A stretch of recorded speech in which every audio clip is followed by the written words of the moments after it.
subsecretario de Tierras de Merlo, con Rosendo Martínez, para conocer un poco cuáles son los proyectos de urbanización que está llevando adelante el distrito y también analizar un poco la celebración que han realizado la semana pasada al ser entregada la escritura número 1000 en un año. Así que para charlar de esto estamos en contacto con Rosendo Martínez. Buenas noches, Rosendo, ¿cómo estás? Ángela Tobar te saluda. ¿Cómo estás, Ángela? ¿Todo bien? Sí, todo bien. Muchas gracias por la comunicación y estuvimos comentando un poco acerca de, primeramente, esta noticia que anunciaron la semana pasada que tiene que ver con la entrega número 1000 de escrituras, ¿no? Durante un año. Así que es un número bastante importante teniendo en cuenta que hubo una pandemia de por medio.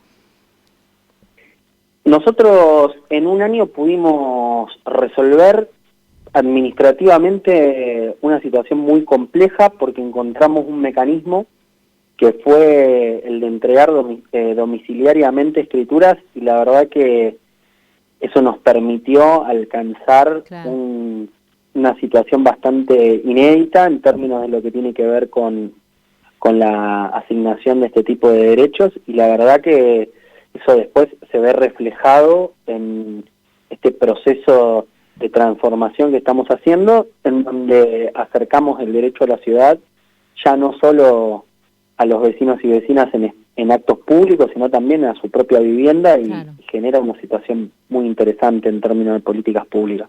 Claro, me imagino acercar el Estado al vecino, que es lo que se espera, ¿no? Y es un poco la idea. Los comercios y los espacios de desarrollo barrial resuelven muchas veces problemáticas cotidianas, y el Estado también tiene que adquirir esa lógica de cercanía. La gente cuando va y recorre sus territorios se encuentra con diferentes cuestiones que hacen a la resolución de sus problemas cotidianos, que muchas veces están mediados por comercios de barrio, por la economía social, y el Estado tiene que tener un rol en eso, y un poco el llevarla y transformar los gobiernos locales en gobiernos de cercanía, un poco empieza como a penetrar en ese mundo de los sectores que más nos necesitan, y en donde el Estado por ahí no tenía un rol de centralidad y ahora lo está adquiriendo. Y un poco devolverle el derecho a nuestros vecinos y vecinas a la ciudad es central. Claro, claramente. Y en este punto, Rosendo, también quiero marcar, vos hace un año que estás al frente de esta área de tierras, ¿no? Hace ya un año has cumplido ahí tu trabajo, y tiene que ver un poco la transformación de la llegada de este sector a lo que es el ciudadano, tiene que ver con esto, ¿no? Con tu mirada más territorial, de que el Estado esté más cerca de los vecinos y vecinas, y sentís que lo has concretado en este año de gestión, o que te faltan algunas cosas por mejorar. No, faltar siempre nos faltan, digamos, la gestión requiere de procesos de reparación que son de muy largo plazo. Pensá que en Merlo casi el 70% de los vecinos y vecinas no tienen resuelta su situación dominial, pero también es importante tener en la cabeza un poco el proceso sociodemográfico de la Argentina, ¿no? Nosotros decimos, y yo tomo en esto algo que dice Daniel Arroyo, hay 3 Argentinas, una del siglo XIX, con vecinos y vecinas que no tienen acceso a los servicios básicos, otra que vive en el siglo XX, que es un poco la situación en la que estamos la mayoría, y otra que está en el siglo XXI, hipertecnificada, con acceso al proceso de globalización. Y me parece que un poco lo que tenemos que hacer es equiparar esa brecha urbana para simplificar un poco los procesos de gestión. Nosotros, desde que asumimos con esa mirada, con la de entender que existe una brecha urbana que hay que resolver, que la resolución de las cuestiones urbanísticas implica el eje central de la agenda de tierra, techo y trabajo, y que convertir a los estados locales en gobiernos de cercanía implica, entre otras cosas, resolver la situación dominial de los vecinos y vecinas, porque eso, en definitiva, es lo que permite que una parte importante de nuestro pueblo humilde pueda planificar, pueda tener certezas de lo que significa poder tener algo que le corresponde, en este caso un título de propiedad. Y en ese marco el enfoque que le dimos, un enfoque desde las periferias hacia el centro, para empezar a pensar la política de urbanización desde nuestros territorios hacia los centros urbanos. Y está funcionando, tiene que ver con otra mirada, con otro enfoque, yo creo que aportamos en eso, y tiene que ver también con un poco la lógica de entender que somos militantes políticos y que ser parte del Estado implica también reconfigurarlo y transformarlo a las necesidades de los que menos tienen. Claro, y en esto, porque te escuchaba atentamente acerca, bueno, las problemáticas que hay y cómo achicar esta brecha, ¿no? Una de las grandes problemáticas que tiene y que no tienen una resolución local, lamentablemente, tiene que ver con la situación compleja de regular lo que es el mercado inmobiliario, primeramente, que genera muchas veces problemas y tensiones dentro de las compras, ¿no? Y en los habitantes, porque después se encuentra con que los terrenos no estaban del todo claros en cuanto a algunas documentaciones, con lo cual no tienen acceso a servicios, no tienen posibilidades de escriturar. ¿Cómo se va avanzando con esta planificación que tenés en este contexto?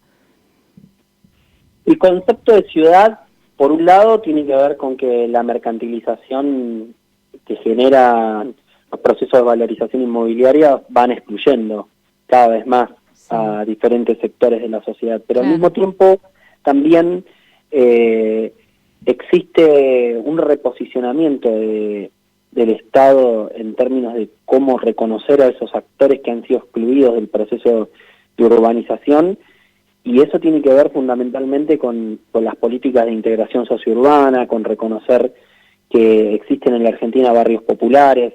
En nuestro distrito hay 80 barrios populares, con 27.000 familias que acceden a los certificados de vivienda familiar.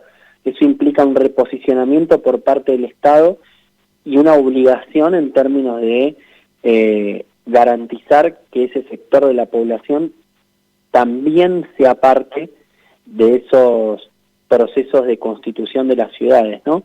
Y en ese marco hay, yo creo, un debate pendiente que tiene que ver con empezar a interpretar que ese actor social, que en otra etapa fue excluido de esta situación de cómo se fue conformando el tejido urbano, sea visto como sujeto de crédito, empiece a poder ser parte de la constitución de mecanismos que le permitan mejorar su calidad de vida y construir viviendas que resuelvan la problemática principal que tienen millones de familias en la Argentina. Hoy faltan 2 millones de viviendas, y también es necesario garantizar que todos esos actores de nuestras poblaciones se integren necesariamente a la vida de las ciudades de manera plena, con todas las prestaciones de los servicios, con el acceso a los transportes públicos y con un Estado que esté presente en esos lugares.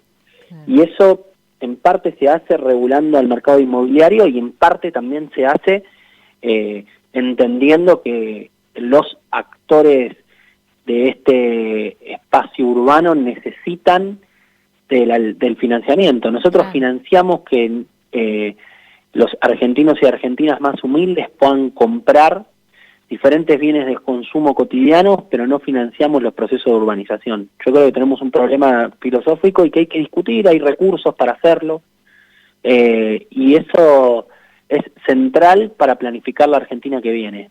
Si no planificamos una Argentina que entienda que la urbanización es el eje central de la agenda de tierra, techo y trabajo, vamos a seguir permitiendo que millones de personas sigan sufriendo problemas habitacionales, que haya un montón de argentinos y argentinas en situación de calle, que sigamos teniendo esa Argentina, como decía antes, que vive en el siglo XIX y que creo que es lo que tenemos que resolver, ¿no? Claro, sí, romper con toda esta cadena de vulneralización que hay respecto a la falta de tierras y también muchas veces obstáculos que hay en cuanto a lo que es el poder urbanizar los barrios populares, ¿no? Porque eso también es una problemática muy grande para el Estado, poder llegar con los servicios. Vos hablabas algo tan simple como el transporte público, que hay barrios populares que la verdad es que padecen muchísimo el no tener acceso al transporte, el tener que pagar con un remis, un Uber, alguna salida al hospital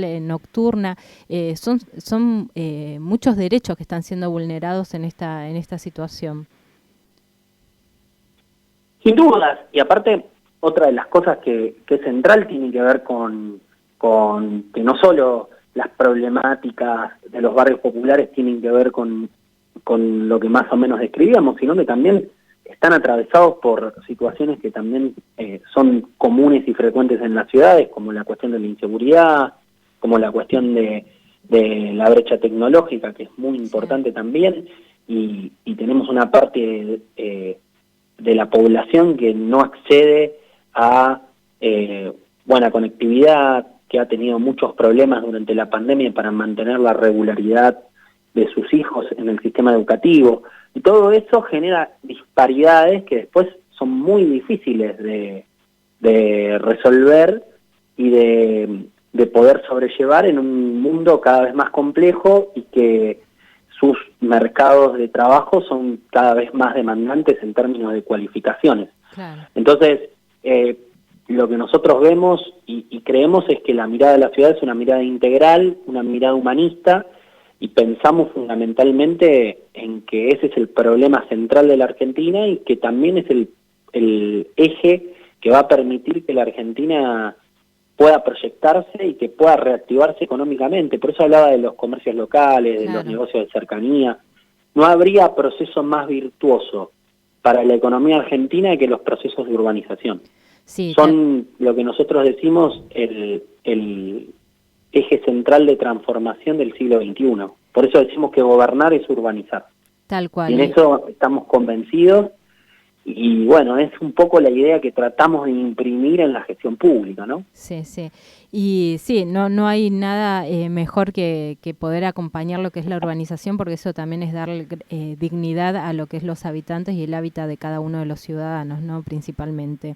Y Rosendo, te paso ahora lo que tiene que ver tu rol dentro como referente de barrios de pie allí en el municipio de Merlo, y quería conocer cuál es la mirada que tenés al respecto de la situación económica actual y cómo esto afecta o podría afectar al oficialismo de cara a lo que es el 2023. Vos estás mucho en territorio, hablas con los vecinos, estás en los barrios, ves cuáles son las problemáticas más crudas que atraviesan los y las vecinas del distrito, y cuál es la mirada que tenés al respecto. Bueno, mirá, hoy el termómetro social marca una situación muy negativa para el frente en general, ¿no? La inflación, el proceso de disparidad también que existe en términos salariales entre los trabajadores formales e informales, y este nuevo fenómeno que tiene que ver fundamentalmente con la situación en la que los trabajadores formales, muchos de ellos, hoy, por más de que accedan a un trabajo en blanco y demás, están en una situación a veces de pobreza. Claro. Y eso es un hecho inédito, me parece, en la historia del peronismo, y es un hecho inédito también en la Argentina reciente, porque antes teníamos el problema de la desocupación, o fue el eje central de las condiciones en las que se impusieron las políticas neoliberales en la Argentina. Claro. En este punto, Rosendo, coincidís con lo que dijo el ministro de Desarrollo de la Comunidad de la Provincia de Buenos Aires, Andrés Larroque, que manifestó esto, que incluso los trabajadores formales están requiriendo de la asistencia de algunos comedores para poder llegar a fin de mes y darle de comer a sus familias, y es que es la primera vez en la historia que esto sucede. Sí, por supuesto, pero eso es una cuestión tangible que se visualiza claramente en la realidad y que al mismo tiempo nos impone el desafío de ver que efectivamente estamos construyendo una sociedad cada vez más fragmentada y más segmentada en sectores sociales que se van construyendo sobre la base del acceso a diferentes posibilidades, bienes de consumo, y que las ideas aspiracionales de un sector de nuestra sociedad se están limitando. Estamos limitando la situación que tiene que ver con ese proceso de que en algún momento, digamos, había sido el eje central de la Argentina, que era la posibilidad de ascenso social, ¿no? Claro. Que era la posibilidad de que un sector importante de nuestra población acceda a un trabajo formal con el objetivo de pensarse en términos de futuro en una condición más favorable.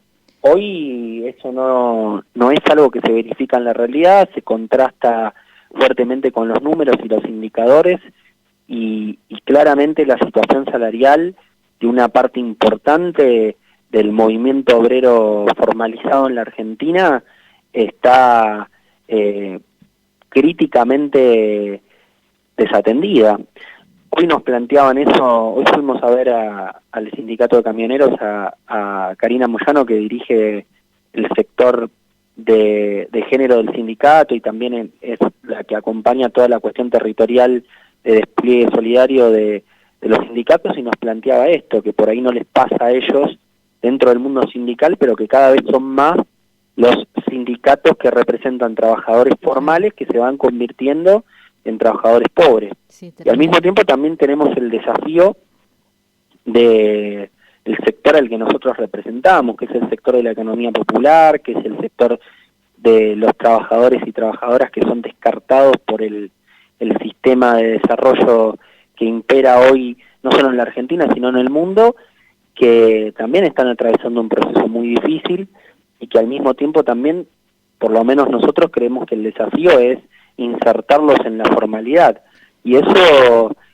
genera un proceso también de disociación y de discusión muy profunda. Claro. Yo tengo por lo menos el temor de que nos constituyamos como una sociedad de dos pisos, ¿no? En donde prácticamente anulemos el desarrollo de sectores medios y tengamos una clase social poderosa que establezca reglas de juego, que esté adaptada a la sociedad del siglo XXI, y todo un conjunto social mayoritario de trabajadores formales e informales pobres, ¿no?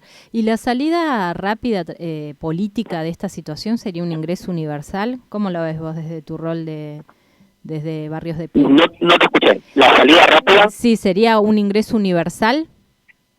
Yo creo que el ingreso universal se puede plantear como un paliativo de corto plazo a una situación de emergencia como la que tenemos, pero no es la salida estratégica ni de fondo para los sectores populares de la Argentina. Claro. Primero porque es una medida que en definitiva en la situación inflacionaria que estamos viviendo se puede licuar muy rápidamente.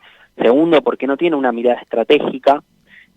Hoy el ingreso universal no necesariamente resuelve el problema del acceso a los alimentos. Yo creo que el problema del acceso a los alimentos se puede resolver con una empresa nacional de alimentos que intervenga en el mercado, que produzca, que genere otra oferta y que al mismo tiempo también regule y controle los circuitos de comercialización. Una soberanía alimentaria. No creo que el derecho a comer hoy en la Argentina se resuelva con un salario universal. Claro, sí, con soberanía alimentaria, que es uno de los proyectos que las organizaciones Exacto, sociales... También tengo una discusión con que los movimientos populares y la agenda política nuestra esté francamente discutiendo cuestiones de corto plazo y no tengamos políticas públicas de planificación que nos permitan salir del bache y de la brecha que tenemos en la Argentina, porque claro, esa mirada es la misma que después nos imposibilita ver a los actores de los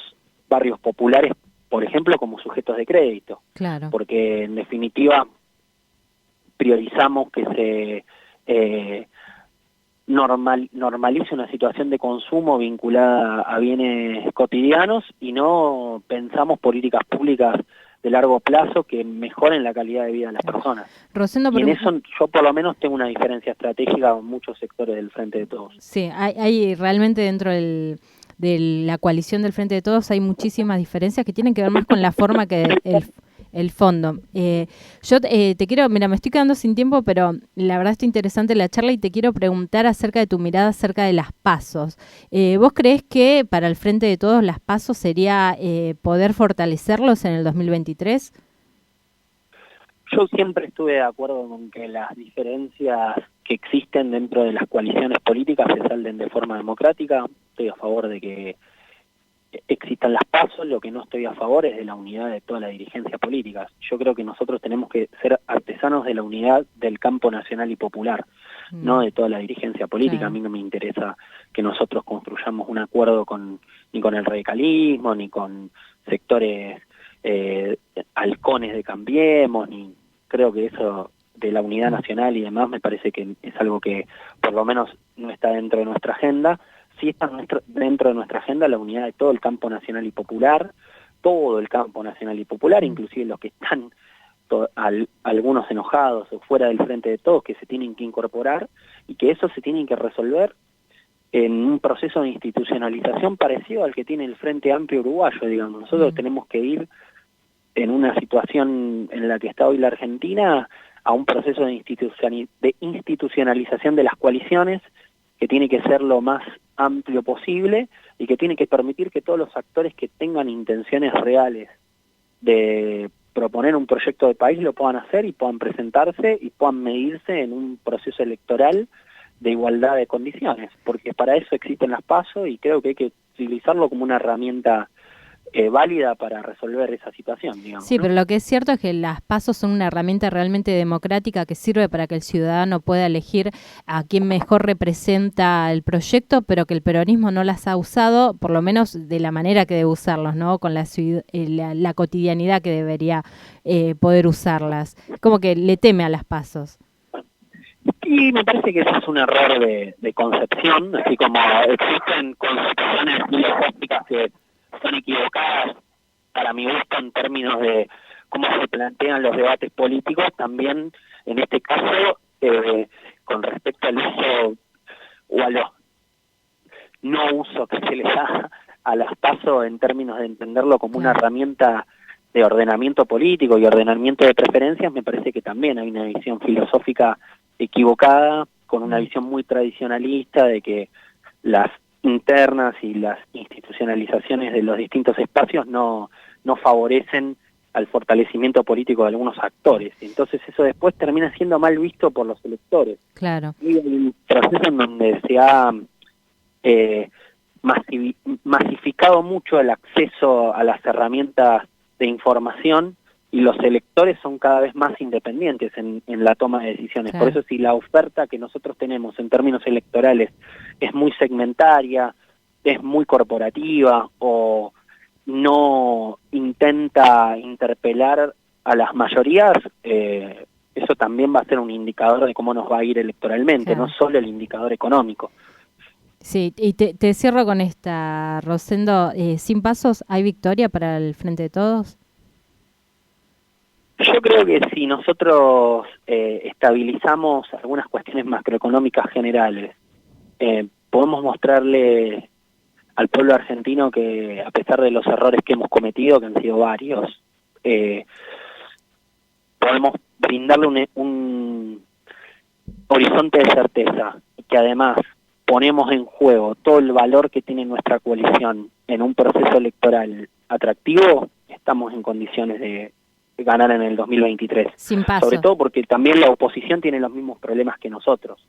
Claro, pero ustedes son gobierno, es el aliciente. Sí, nosotros somos gobierno y hemos cometido errores y tenemos muchos desafíos por delante, pero al mismo tiempo también gran parte del proceso complejo que tenemos que afrontar es el resultado de las políticas que se aplicaron durante el gobierno de Macri. Entonces, no es muy difícil poder explicarle, si también mejoráramos nuestra política de comunicación, a gran parte del pueblo argentino que todavía puede seguir perdiendo muchos más derechos que los que perdió entre el 2015 y el 2019. Claro, así es. O sea que por lo que entiendo que sí, según la mirada que tenés, puede llegar a haber una victoria sin recurrir a las PASOs, arreglando todo esto que manifestaste, que tiene que ver... Sí, claramente si no solucionamos algunos problemas económicos centrales y no generamos una oferta política atractiva, va a ser muy difícil, ¿no? Claro. Que podamos ganar. Sí, sí, así es. Así que, bueno, te agradezco mucho, Rosendo, por esta charla que tuvimos. Te digo, me quedaría hablando mucho más, pero ya se acabó el tiempo. Así que te agradezco mucho por la comunicación.